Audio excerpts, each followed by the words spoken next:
Login, తర్వాత DPM login, తర్వాత finance logins, తర్వాత సెర్ప్ లాగిన్స్ అన్నీ ఉన్నాయి. ఎంఐఎస్ వాళ్ళకు కూడా మేళా లాగిన్స్ ఇవన్నీ కూడా చేస్తా ఉన్నారు ఒక పక్క నుంచి. లోకోస్ కూడా అవే లాగిన్స్ ఉన్నాయి అనమాట. ఇప్పుడు దాంట్లోకి షిఫ్ట్ అవుతున్నాం మనం. మీకు అందరూ అందుకోసం దాని గురించి చెప్తా ఉన్నారు.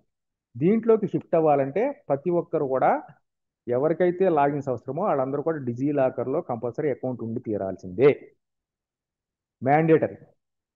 డిజీ లాకర్లో అకౌంట్ ఉండాలి, ఫస్ట్ పాయింట్.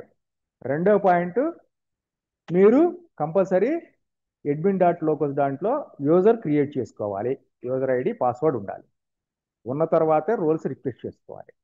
ఇది మీకు మండల స్థాయిలో మండలాల స్థాయిలో ఫైనాన్షియల్ మాడ్యూల్ ముఖ్యంగా రేపటి నుంచి మీకు సిఏఎఫ్ కానీ ఎక్స్పెండిచర్ కానీ ఏది రేట్ చేయాలన్నా కానీ ఫైనాన్షియల్ లాగిన్స్ అవసరం.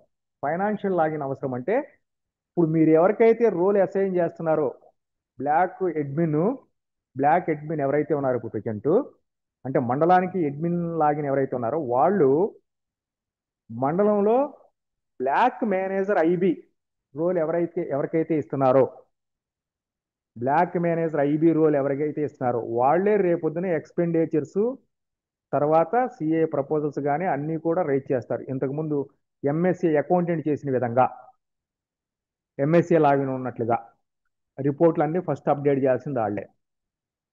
కాబట్టి జాగ్రత్తగా ఆలోచించి అది ఏపీఎంకి ఇవ్వాలా మండల సమాఖ్య అకౌంటెంట్కి ఇవ్వాలా తేల్చుకుని అసైన్ చేసుకోండి రోల్. ఊరికే మేనేజర్లు కనిపించారు కదా అని, లేకపోతే అప్రూవింగ్ అథారిటీలు కనిపించారా అన్ని మేమే అనుకోకండి. ఏ ఏ ఏ పాత్ర ఏమి చెప్తుంది, ఏ పని చేస్తుందో తెలుసుకుని ఆ పాత్రను వాళ్ళకి కేటాయించండి. పొరపాటును చేయకూడదని చెప్తున్నప్పుడు ప్రస్తుతానికి. రెండో రోలు వాళ్ళు చేసిన దాన్ని అప్రూవల్ చేసే రోల్ ఉంది, అప్రూవింగ్ అథారిటీ ఉంటుంది, మండల approving authority. So block manager IB role మండల సమాఖ్య అకౌంటెంట్కి అసైన్ చేయండి మీరు. అప్రూవింగ్ అథారిటీ రోల్ ఏపీఎం పెట్టుకోండి. అక్కడ ఎక్స్పెండిచర్ రేట్ చేస్తారు, దాన్ని చెక్ చేసి అప్రూవ్ చేసుకునేటువంటి అధికారం ఏపీఎం రోల్ పెట్టుకోవాలి. సో ఈ రెండు రోల్స్ చాలా ముఖ్యమైనటువంటివి. మిగతావి కూడా మేళాకి అన్ని కూడా కోఆర్డినేటర్స్ అని కూడా దానికి అసైన్ చేస్తారు. ఎవరికి అసైన్ చేసుకోవాలో ఎవరికి అసైన్ చేసుకోవచ్చు. మీ ఇద్దరు ఉన్నటువంటిది ఇద్దరు ముగ్గురు ఉంటారు అంతే, కాబట్టి మండలంలో మీ మధ్యలోనే అసైన్ చేసుకుంటారు ఎవరు ఏం చూడాలనేది. ఫైనాన్షియల్ మాడ్యూల్కి సంబంధించి మాత్రం ఐబీకి సంబంధించి ఎక్స్పెండిచర్ బుక్ చేయడానికి అవన్నీ కూడా మొత్తం అంతా కూడా తెలిసి ఉంటాయి. కాబట్టి మండల సమాఖ్య అకౌంటెంట్ చేయాల్సి ఉంటుంది. కాబట్టి మీరు బ్లాక్ మేనేజర్ ఐబీ రోలు సాధ్యమైనంత వరకు మండల సమాఖ్య అకౌంటెంట్కి ఇవ్వాలి. బ్లాక్ అప్రూవింగ్ అథారిటీ ఏపీఎం దగ్గర ఉండాలి. నెక్స్ట్ అప్రూవ్ చేస్తారు అప్రూవింగ్ అథారిటీ, అడ్మినిస్ట్రేటర్ కాదు. అడ్మినిస్ట్రేటర్ రోల్తో పాటు అడ్మినిస్ట్రేటర్ రోల్ ఎవరి దగ్గర ఉంటుంది, ఏపీఎం దగ్గరే ఉంటుంది. బ్లాక్ అడ్మినిస్ట్రేటర్ రోల్ ఏపీఎం దగ్గర ఉంటుంది. అప్పుడు ఏపీఎం దగ్గర ఉంటుంది కాబట్టి ఆయన ఓపెన్ చేసిన తర్వాత దానికి block approving authority role request ఇచ్చుకోవచ్చు, ఆయన అప్రూవ్ చేసుకోవచ్చు, అసైన్ చేసుకోవచ్చు అన్నమాట ఆయన రోల్ని. ఈ రెండు దీని మీద మరలా తర్వాత మీ అందరితో ఏపీఎం అందరితో మాట్లాడతాను. ఆ మాడ్యూల్ మీద ప్రతిదీ కూడా ఫైనాన్షియల్ మాడ్యూల్ కానీ ఈ విపిఆర్పి కావచ్చు, లేకపోతే లోకోస్ కావచ్చు, లేకపోతే ఇంకా జరిగే లైవ్లీడ్స్ కావచ్చు, లక్పత్ దీదీలు కావచ్చు, లేకపోతే మిగతావి ఏ ఏ ప్లాట్ఫామ్ అయినా సరే ఈ లోకోస్ ఏ అప్లికేషన్ ఈ లోకోస్ ప్లాట్ఫామ్ నుంచి నడుస్తుంది ఇక్కడ నుంచి. కాబట్టి మీరు locos.in అనేటువంటి ప్లాట్ఫామ్ గురించి ప్రతి ఒక్క డిపిఎంకి ప్రతి ఒక్క ఏపీఎంకి తెలిసి ఉండాలి. మీరు ప్లాట్ఫామ్ ఓపెన్ చేయండి, మీరు రెగ్యులర్గా చూడండి సెర్ప్ సైట్ ఎంతకుముందు చూసినట్లుగా ఏ సర్వీసెస్ ఉన్నాయి, ఏమున్నాయి, ఏది ఎట్లా చేస్తున్నారు అనేది ప్రతిదీ కూడా వెల్వర్స్డ్గా ఉండాలి. ఇప్పుడు వాళ్ళు చేసిన తర్వాత నెక్స్ట్ డిపిఎం ఫైనాన్స్ పోయినసారి చెప్పాను, ఇప్పుడు లాగిన్స్ కూడా కొంతమంది క్రియేట్ చేశారు, కొంతమంది ఇంకా కూడా కొంతమంది డిపిఎంస్ మిగతా వాళ్ళకి తెలియకో మరి మన ఐబీ వాళ్ళకి తెలియకో కొంతమంది డిస్టిక్ అడ్మినిస్ట్రేటర్ లాగిన్ అడిగేస్తున్నారు, కొంతమంది డిస్టిక్ అప్రూవింగ్ అథారిటీ రోల్ కూడా అసైన్ చేసుకున్నారు. అట్లా కాదని చెప్పి బ్లాక్ డిస్టిక్ అడ్మినిస్ట్రేటర్ మొత్తం నా దగ్గర ఉన్నాయి, ఎవరికెవరికి ఏ రోల్స్ ఇవ్వాలనేది కూడా. కాబట్టి క్లియర్గా రోల్స్ అసైన్ చేసేటప్పుడు క్లియర్గా చేయండి. మిమ్మల్ని అప్రూవ్ అవ్వాలనగా నేనే. మీకు బ్లాక్ అడ్మినిస్ట్రేటర్కి సంబంధించి ఇప్పుడు ఎవరెవరు ఎన్ని జిల్లాల నుంచి ఏ ఏ మండలాల్లో ఎంతమంది రోలు రిక్వెస్ట్ చేశారో, ఎంతమంది అడ్మినిస్ట్రేటర్స్ ఉన్నారో కూడా ఇప్పుడు నా దగ్గర రిపోర్ట్ ఉంది. మీకు నెక్స్ట్ గ్రూప్లో షేర్ చేస్తాము ఇచ్చి. దానికి ఎవరు ఎవరు ఒరిజినల్ చెప్తే మాకు మిగతా వాళ్ళు తీసేయడం జరిగింది బ్యాక్ ఎండ్లో.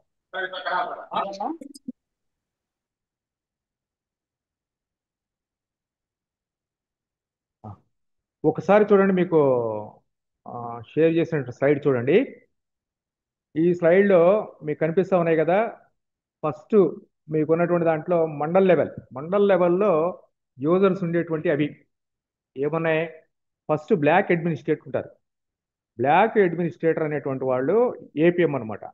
ఆ మండలానికి ఎవరైతే అల్టిమేట్ అథారిటీ ఉన్నారో వాళ్ళు administrator. Block administrator block administrator ఆ రోల్ని అసైన్ చేసుకుంటారు. ఆ రిక్వెస్ట్ పెట్టాలి. బ్లాక్ అడ్మినిస్ట్రేటర్ రిక్వెస్ట్ పెడితే అది ఆ బ్లాక్ అడ్మినిస్ట్రేటర్ మీకు ఇవ్వాలంటే డిస్ట్రిక్ట్ అడ్మినిస్ట్రేటర్ వాళ్ళు ఇవ్వాలి. ఆ డిస్ట్రిక్ట్ అడ్మినిస్ట్రేటర్ ప్రస్తుతం నా దగ్గర ఉంది, నేనే ఇస్తున్నాను అనమాట. అప్రూవల్ ఇవ్వాలి. అప్పుడు మీకు బ్లాక్ అడ్మినిస్ట్రేటర్ రోల్ వస్తుంది. ఒకవేళ బ్లాక్ అడ్మినిస్ట్రేటర్ రోల్ రాలేదనుకోండి, మీరేం చేయలేదు. బ్లాక్ అడ్మినిస్ట్రేటర్ రోల్ మీకు ఇచ్చిన తర్వాత ఆ కింద ఉన్నటువంటి రోల్స్ అన్ని కూడా మీరు మీ దగ్గర ఉన్నటువంటి సిబ్బందికి అటాచ్ చేయొచ్చు అని అర్థం. ఆ పవర్స్ మీకు ఇస్తున్నట్లు. ఆ కింద ఉన్నటువంటి రోల్స్ ఏమున్నాయి? Block program manager, block approving authority, block manager IB, block manager SD, block manager FI, block manager farm, block manager non farm, block report viewer. అదేవిధంగా క్యాడర్ రూల్స్ ఉన్నాయి. Block cadre IB, block cadre SISD, block cadre FI, block cadre farm, block cadre non farm. ఇది ఆ మండల స్థాయిలో ఉన్నటువంటి మొత్తం చేయాల్సిన పనుల తాలూకు రోల్స్ అనమాట, అసైన్ చేసేటువంటి. ఈ క్యాడర్ రోల్స్ అన్నీ కూడా మనకి సిఆర్పిలకు కానీ విఓఏలకు కానీ ఇచ్చేటువంటివి. అవి మన సిబ్బంది తీసుకుంటే ఆ పని మన సిబ్బంది చేస్తున్నట్లు లెక్క. అవి మనం ఇవ్వాల్సిన అవసరం లేదు.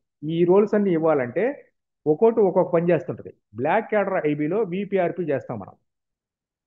విపిఆర్పి చేస్తాం. రేపొద్దున అక్కడ సరైన బుక్ కీపింగ్ పని కావచ్చు, ఇంకేమైనా కావచ్చు, దాన్ని చేస్తారు. దాంట్లో ఉన్న మాడ్యూల్ని బట్టి ఉంటుంది.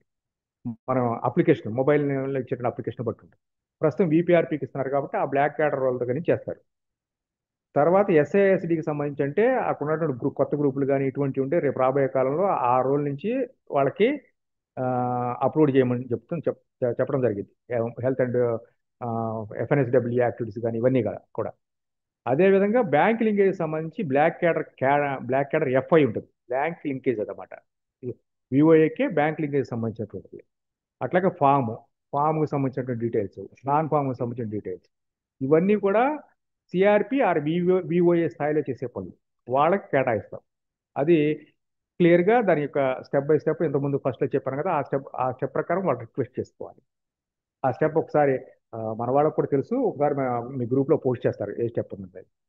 తర్వాత ఇటు పక్కన ఉన్నటువంటి ఫస్ట్లో ఉన్నటువంటి అడ్మినిస్ట్రేటర్ తర్వాత బ్లాక్ ప్రోగ్రామ్ మేనేజర్ ఉండేది. ఆ ప్రోగ్రామ్ మేనేజర్ అయితే అల్టిమేట్గా ఏ యాక్టివిటీస్ ఆ మండలంలో జరుగుతున్నాయో వాటికి సంబంధించి చూసుకోవడానికి, ఆ యాక్టివిటీకి సంబంధించినటువంటి అల్టిమేట్గా డెసిషన్ తీసుకోవడానికి, రెగ్యులర్గా రివ్యూ చేసుకోవడానికి program manager ultimate authority.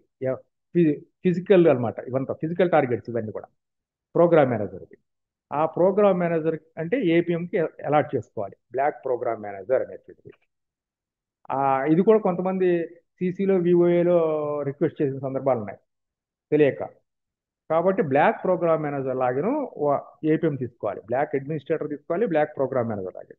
Black approving authority ఇది ఫైనాన్స్ సంబంధించిన మాడ్యూల్లో ఉపయోగపడుతుంది. కాబట్టి బ్లాక్ అప్రూవింగ్ అథారిటీ కూడా ఏపీఎం దగ్గర ఉంటుంది. ఏపీఎం రోల్ అసైన్ చేసుకోవాలి. మిగతావి block manager IB, block manager SISC, block manager FI, block manager farm, non farm, ఇవేవైతే ఉన్నాయో ఇంతవరకు ఈ 5 కాంపోనెంట్లు ఎవరి దగ్గర ఉంటే బెస్ట్ అనుకుంటారో, బాగా నాలెడ్జ్ ఉన్నటువంటి మీ అకౌంటెంట్ కావచ్చు, లేకపోతే మీరే కావచ్చు, ఏపీఎం కావచ్చు, ఎవరు నాలెడ్జిబుల్ పర్సన్ దాన్ని కంపల్సరీ చేయగలుగుతారు అనుకున్నటువంటి వారు ఉంటారో వాళ్ళకి అసైన్ చేయాలి 5 రోల్స్. ఒక్కొక్కరికి ఒక్కొక్కటి మీ సీసీలు కానీ ఎవరికైనా సరే ఇవ్వచ్చు. అది ఏపీఎం ఇష్టం, ఎందుకంటే మన దగ్గర ఉన్న సిబ్బందిని బట్టి. బ్లాక్ రిపోర్ట్ వ్యూయర్ ఇది ఫైనాన్స్ లాగిన్కి సంబంధించి బ్లాక్ అప్రూవింగ్ అథారిటీ, అట్లాగే బ్లాక్ రిపోర్ట్ వ్యూవర్ ఒకళ్ళు తీసుకోవచ్చు. అట్లాగే బ్లాక్ మేనేజర్ ఐబితో పాటుగా బ్లాక్ రిపోర్ట్ వ్యూవర్ కూడా అటాచ్ చేశారు. ఎందుకంటే బ్లాక్ మేనేజర్ ఐబి అనేటువంటిది ఫైనాన్స్ లా కూడా చూస్తారు కాబట్టి, ఫైనాన్స్ లాగిన్ కూడా ఉంటుంది దాంట్లో, ఫైనాన్షియల్ మాడ్యూల్ ఉంటుంది కాబట్టి బ్లాక్ రిపోర్టర్ కూడా దాంట్లో కూడా రిపోర్ట్ వ్యూవర్లో కూడా ఫైనాన్షియల్ మాడ్యూల్ ఉంటుంది. ఎన్ని అప్లోడ్ చేశారు, ఎంత ఎక్స్పెండిచర్ వీటికి సంబంధించి. కాబట్టి ఈ 2 రోల్స్ ఒకరికి అసైన్ చేయాలి, block manager IB, block report viewer. Block report viewer కూడా ఫైనాన్స్ సంబంధించింది. అంటే దీంట్లో ఈ మొత్తంలో block approving authority, block manager IB, block report viewer, ఈ మూడు ఫైనాన్స్ రిలేటెడ్గా ఉంటాయి. కాబట్టి ఇవి జాగ్రత్తగా ఏ అకౌంటెంట్ గాను ఏపీఎం మధ్యలో ఉండాలి. మిగతావి ఏవైతే ఉన్నాయో మీరు ఉన్నటువంటి పనిని బట్టి మీరు మీ మధ్యలో అలాట్ చేసుకోవచ్చు. అది ఏపీఎం స్థాయిలో. సేమ్ ఏసీ డిపిఎం స్థాయిలో మీకు డిస్టిక్ అడ్మినిస్ట్రేటర్ లాగిన్ ఇవ్వట్లేదు. అది సెర్ప్లోని ఎంఐఎస్ వాళ్ళ దగ్గర ఉంటుంది. ఎందుకోసం అంటే కొన్ని లాగిన్స్ అన్ని కూడా డిస్టిక్ స్థాయి, స్టేట్ లెవెల్లో యూజ్ చేస్తారు ఫైనాన్స్ లాగిన్స్, అందుకని ఇవ్వట్లేదు. సో ఏ రిక్వెస్ట్ కావాలన్నా కానీ డిస్టిక్ వాళ్ళు రిక్వెస్ట్ చేసుకోవచ్చు.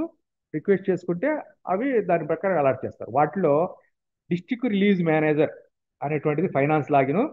అది మీరు రిక్వెస్ట్ చేసుకోవడానికి లేదు. అది ఒక ఫైనాన్స్ డిపిఎం గారికి అలాట్ చేస్తారు. డిస్టిక్ రిలీజ్ మేనేజర్ అనేటువంటిది ఫైనాన్స్ మేనేజర్గా డిపిఎం ఫైనాన్స్కి అలాట్ చేస్తారు. District release manager, release reviewer అనేది పీడీ గారి దగ్గర ఉంటుంది. ఒకవేళ పీడీ గారి దగ్గర లేకపోతే వాళ్ళు మాట్లాడుకుని ఫైనాన్స్ వింగ్లో రిలీజ్ మేనేజర్ ఏపీఎం దగ్గర ఉంటే రిలీజ్ రివ్యూవర్ డిపిఎం దగ్గర ఉంటుంది. లేదు రిలీజ్ మేనేజర్ డిపిఎం అయితే డిస్టిక్ రిలీజ్ రివ్యూవర్ పీడీ అవుతాడు. ఆ రెండు డిస్టిక్ లెవెల్లో ఉంటాయి. మిగతాది డిస్టిక్ ఫైనాన్స్ అథారిటీ స్టేట్ లెవెల్లో ఉంటుంది. స్టేట్ ఫైనాన్స్ మేనేజర్ దగ్గర ఉంటుంది. డిస్టిక్ ఫైనాన్స్ అథారిటీ లాగిన డిస్టిక్ అప్రూవింగ్ అథారిటీ లాగిన సిఇఓ గారి దగ్గర ఉంటుంది. ఏ ఫైనల్గా అప్రూవ్ ఇవ్వాలన్నా కానీ సిఇఓ గారి దగ్గర నుంచి అప్రూవ్ ఉంటుంది. డైరెక్ట్ ఫైనాన్స్ కానీ సిఇఓ గారు కానీ డిస్టిక్ అప్రూవింగ్ అథారిటీ. తర్వాత district manager IB.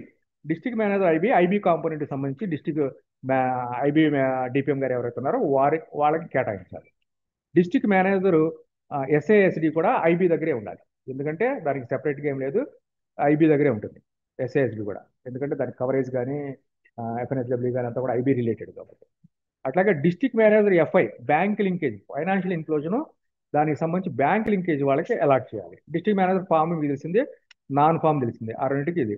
District report viewer కూడా ఎవరికైతే ఫైనాన్స్ వాళ్ళు ఉంటారో ఫైనాన్స్ వాళ్ళకి దగ్గరే ఉంటుంది రిపోర్ట్ వ్యూవర్.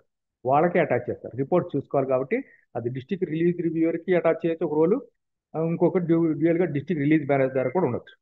ఈ రెండు ఆ విధంగా అటాచ్ చేస్తారు. ఇక స్టేట్ లెవెల్ మేము క్లియర్గా ఇక్కడ చెప్తాము. ఇది ఓవరాల్గా. దీంట్లో ఏమైనా డౌట్స్ ఉంటే అడగండి, లేకపోతే నేను ఇంతటితో క్లోజ్ చేస్తాను. వీటికి సంబంధించినటువంటి చేయాలి. ఇవే చాలా మంది వెయిట్ చేస్తున్నారు. వాళ్ళకి ఏం చెప్పారు ఇవన్నీ మామూలుగా మన ఏపీఎంస్ డిపిఎంస్ వేరే పెట్టుకుంటే అయిపోతుంది. ఇవే తొందరగా టైం వేస్ట్ అయిపోతుంది కదా. ఇవాళ భోజనం చేసి చెప్పమ్మా. ఇది కదా